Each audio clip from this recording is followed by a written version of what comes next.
Hello everyone, welcome back to my channel. इस वीडियो में मैं आपको बताने वाली हूँ कि रिसर्च एप्टीट्यूड के ट्रेंडिंग टॉपिक्स क्या है जिससे कि क्वेश्चंस आते ही आते हैं। तो पहला है हमारा types of research. Types of research आपको बहुत ही अच्छे से बहुत ही क्लियर कॉन्सेप्ट के साथ पढ़ के जाना है, क्लियर करके जाना है। क्योंकि क्या होता है कि आजकल एग्जाम्स में देखे गए हैं कि स्पेशली जून 2024 वाले एग्जामिनेशन में ये देखा गया है कि स्टेटमेंट आते हैं और उससे आपको आइडेंटिफाई करना होता है कि इस स्टेटमेंट में किस रिसर्च के बारे में, किस टाइप्स ऑफ रिसर्च के बारे में बात की गई है। नेक्स्ट टॉपिक है हमारा वेरिएबल्स। जो हमारा जून का री एग्जाम हुआ था उसमें वेरिएबल से क्वेश्चंस आए थे, बहुत सारे शिफ्ट में वेरिएबल से क्वेश्चन पूछे गए थे।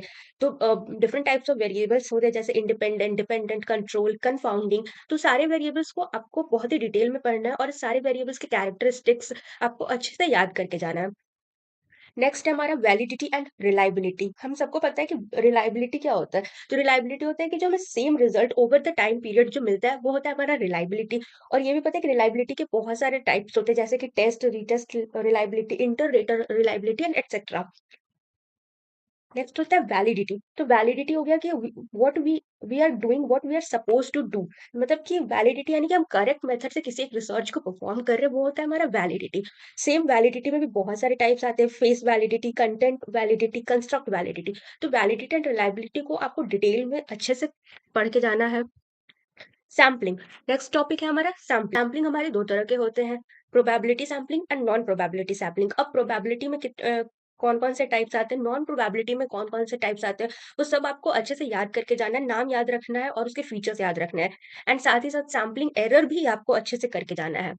नेक्स्ट हो गया हमारा मेजरमेंट स्केल। मेजरमेंट स्केल हमारे nominal, ordinal, interval and ratio, इनके कुछ फीचर्स होते हैं तो वो आपको पढ़ के जाने। और जून का जो एग्जाम हुआ था जो कैंसिल हो गया था, उसके सेकंड शिफ्ट में मेजरमेंट स्केल से एक क्वेश्चन आया था।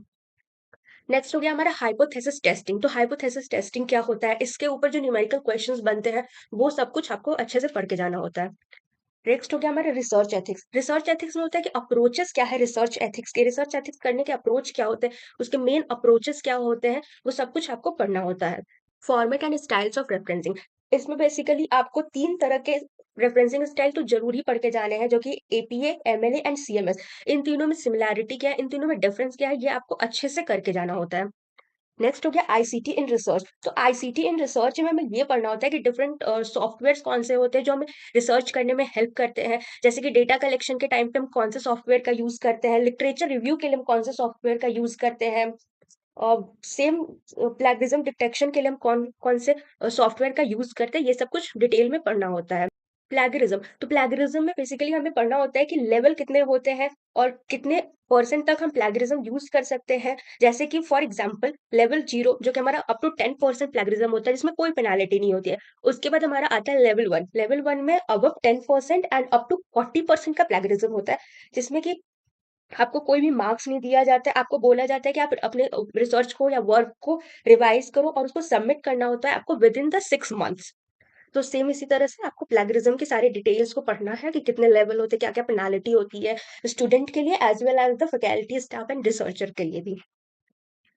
नेक्स्ट है हमारा न्यूमेरिकल बेस्ड ऑन रिसर्च। अब इसमें क्या होता है कि हम पीवी वैल्यू क्या होती है, स्टैंडर्ड डेविएशन, क्वार्टाइल, डेसाइल, ये सब कुछ कैसे निकाला जाता है, ये सब कुछ आपको अच्छे से डिटेल में प्रैक्टिस करके जाना है। नेक्स्ट टॉपिक है हमारे रिसर्च इफेक्ट्स एंड एरर्स। तो रिसर्च इफेक्ट्स में बहुत सारे इफेक्ट आ जाते हैं जैसे कि Hawthorne effect, placebo effect, bio social and John Henry effect. इन सारे इफेक्ट्स को आपको पढ़ के जाना होता है। एरर हो गया, रिसर्च में क्या एरर होते हैं जैसे कि type 1 error, type 2 error, etcetera. Research aptitude एक ऐसा पेपर है जिसमें आपको बहुत ही डिटेल और बहुत ही क्लियर कॉन्सेप्ट के साथ एग्जाम में अपीयर होना है। क्योंकि क्वेश्चंस आजकल देखे गए कि स्टेटमेंट बेस्ड क्वेश्चन आते हैं, आपको डायरेक्ट क्वेश्चन नहीं आएगा, आपको इनडायरेक्टली क्वेश्चन आते हैं। जैसे कि स्टेटमेंट बेस्ड क्वेश्चन आते हैं, कैरेक्टरिस्टिक्स से क्वेश्चन पूछे जाते हैं, आपको कैरेक्टरिस्टिक्स दे दिया जाएगा, पूछा जाएगा कि किस टाइप का रिसर्च है।